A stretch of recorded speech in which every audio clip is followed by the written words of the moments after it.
അസ്സലാമു അലൈക്കും. ഞാൻ ഈ നന്നാക്കുന്ന എന്താ പറയുക, ഇതൊരു പട്ടികയാണ്. പട്ടിക അതായത് തേക്കിന്റെ ഒരു കഷ്ണം കേട്ടോ.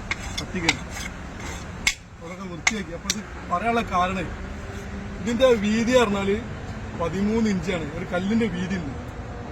കാരണം അത്യാവശ്യം തടിയുള്ള ആൾക്കാരൊക്കെ എന്ത് ചെയ്യുക, ഈ വീതിന്റെ കണക്ക് ഞാൻ കാണിച്ചു കേട്ടോ. ഞാൻ പറയാനുള്ള കാരണം സ്ത്രീകളൊന്നും ഈ കബറിന്റെ വീതി എങ്ങനെയൊന്നും അറിഞ്ഞിട്ടുണ്ടാവില്ല. അപ്പോൾ ഓൽക്കും കൂടിയാണ് കേട്ടോ ഞാൻ ഇത് പറയുന്നത്. അപ്പോൾ ഞാൻ കാണിച്ചു തരാം ഇതിന്റെ വീതി എന്താന്നുള്ളത് ഞാൻ കാണിച്ചു തരാം.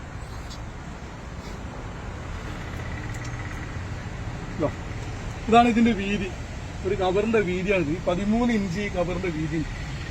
ഒരു കല്ലിന്റെ കറക്റ്റ് അത് മൊത്തമായിട്ട് 13 ഇഞ്ച്.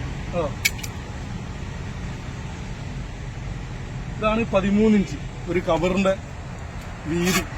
അപ്പൊ നിങ്ങൾക്ക് സംശയം ഉണ്ടാവും, അപ്പൊ തടിയുള്ള ആൾക്കാരൊക്കെ എന്താ ചെയ്യുന്നത്? തടിയുള്ള ആൾക്കാരൊക്കെ ഉണ്ടെങ്കിൽ നമുക്ക് എന്ത് ചെയ്യാം, അത്യാവശ്യത്തിന് വീതി കൂട്ടാ, നീളൊക്കെ കൂട്ടാ. ഇപ്പൊ ഈ കബർ എന്ന് പറഞ്ഞാൽ അത്യാവശ്യം ഇന്നക്കാട്ടൊക്കെ തടിയുള്ള ആൾക്കാർക്കുള്ള കബറാണ്.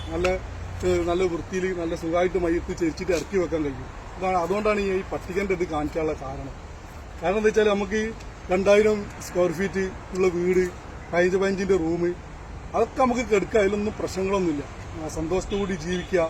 പക്ഷെ അത് പറയാനുള്ള കാരണം എങ്ങനെ ജീവിച്ചാലും അവസാനം എത്തിപ്പെടുക ഈ ഒരു ലെവലിലേക്കാണ് എന്നുള്ളതിന്റെ ഒരു മാത്രം.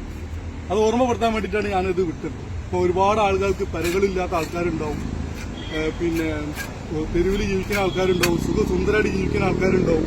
അങ്ങനെ ജീവിക്കുന്നതുകൊണ്ട് തെറ്റായിട്ടൊന്നും പറഞ്ഞല്ലോ ഞാൻ. കാരണം എന്താ വെച്ചാൽ എങ്ങനെ ഇനിയിപ്പോ ഉള്ളവനായാലും ഇല്ലാത്തവനായാലും അവസാനം ഈ ഒരു വീതി, ഞാൻ നേരത്തെ പറഞ്ഞ ആവശ്യത്തിന് വീതി കൂട്ടാ, നീളൊക്കെ കൂട്ടട്ടോ, അവസാനം എത്തിപ്പെടാൻ ഇങ്ങനത്തെ ഒരു സ്ഥലത്താണ് എന്നുള്ളത് ഓർമ്മപ്പെടുത്താൻ വേണ്ടിയിട്ടാണ്. ഞാൻ നേരത്തെ പറഞ്ഞമാതിരി വീടുള്ള ഇല്ലാത്ത ആൾക്കാരൊക്കെ ഉണ്ടോ, പടച്ചുറപ്പോയിക്കൊക്കെ വീട് പിന്നെ ബർക്കത്ത് റഹ്മത്തൊക്കെ കൊടുക്കട്ടെ.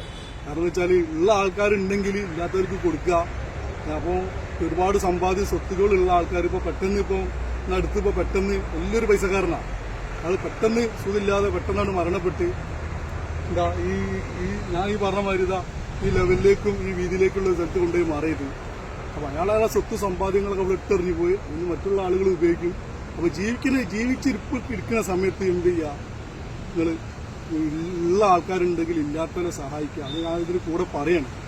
കാരണം എന്താ വെച്ചാൽ നമ്മളിങ്ങനെ ഒരുപാട് ആൾക്കാരെ മറയിട്ടുണ്ട്. ഒരുപാട് കബറ് കുത്തിയിട്ടുണ്ട്. നമുക്ക് ബാങ്കും ഇക്കാമത്താണ്. ഒരാൾ ജനിച്ചു കഴിഞ്ഞാൽ നമ്മൾ ആദ്യം വലതുഭാഗത്ത് ബാങ്ക് കൊടുക്കും, ഇടതുഭാഗത്ത് ഇക്കാമത്ത് കൊടുക്കും. പിന്നെ അതിന്റെ ഇടയിലുള്ളൊരു ജീവിതം നമുക്കുള്ളൂ. ഒരാളുടെ കാരണം പിന്നെ നമുക്ക് മയ്യത്ത് നിസ്കരിക്കുന്ന സമയത്ത് ബാങ്ക് ഇക്കാമത്തുള്ളൂ. പിന്നെ അതിന്റെ ഇടയിലുള്ളൊരു ജീവിതം നമുക്ക്. അപ്പൊ ഉള്ളത് എന്ത് ചെയ്യുക, റാഹത്തോടു കൂടി സന്തോഷത്തോടു കൂടി ജീവിക്കുക, മറ്റുള്ള ആൾക്കാരെ സഹായിക്കുക. അതൊക്കെ ഞാൻ അതിൽ കൂടെ പറയുന്നുള്ളൂ. അപ്പോൾ ഒന്ന് ഓർമ്മപ്പെടുത്താൻ വേണ്ടിയിട്ടാണ് ഈ വീതി കണ്ടില്ല നിങ്ങൾ. എല്ലാം തിരിഞ്ഞു മറിഞ്ഞ് കെടുക്കാനൊന്നും കഴിയില്ല. ഇച്ചിരി മയ്യത്ത് മറിയത് കഴിഞ്ഞാൽ തിരിഞ്ഞു മറിയണല്ലോ. നമ്മൾ വീട്ടിൽ കെടുക്കണമായിട്ട് ആ ഒരു വീതിയോ സൗകര്യങ്ങളൊന്നും ഉണ്ടാവില്ല. നമ്മൾ ആവശ്യത്തിന് വീതി കൂട്ടാം, നീളൊക്കെ കൂട്ടാം. അപ്പോൾ ഞാനൊന്ന് ഓർമ്മപ്പെടുത്താൻ വേണ്ടിയിട്ടാണ്. വീടുകളില്ലാത്ത ആളുകൾക്കൊക്കെ ഉണ്ടെങ്കിൽ പടച്ചുറപ്പ് വീടുകളൊക്കെ കൊടുക്കട്ടെ. ഇതിന് കൂടി ഉൾപ്പെടുത്താണ്, പ്രാർത്ഥിക്കുകയാണ്. നിങ്ങളെന്ത് ചെയ്യുക, ഒരു മെസ്സേജായിട്ട് കൂട്ടുക, നമുക്ക് മറ്റുള്ള ഗ്രൂപ്പിലേക്കും ഇതിലേക്ക് ഷെയർ ചെയ്ത് കൊടുക്കുക. അപ്പോൾ ഇതാണ് ഇതിന്റെ അളവ്. ഇത് കണ്ടില്ല, ഈ ഒരു ലെവലിൽ ഇതിലേക്ക് ഉണ്ടാവുള്ളൂ കേട്ടോ. ഇതിൽ കൂടുതൽ കാര്യങ്ങളോ വലിയ സുഖ സൗകര്യങ്ങളൊന്നും ഉണ്ടാവില്ല. എല്ലാവർക്കും ഒരേ മൈര ഉണ്ടാവുക. അപ്പോൾ അതൊക്കെ ഒന്ന് മനസ്സിലാക്കുക. അപ്പോൾ ചെറിയ തെറ്റുകളൊക്കെ വാക്കുകളിൽ ഉണ്ടെങ്കിൽ പൊരുത്തപ്പെട്ട് തരാം. അസ്സലാമു അലൈക്കും.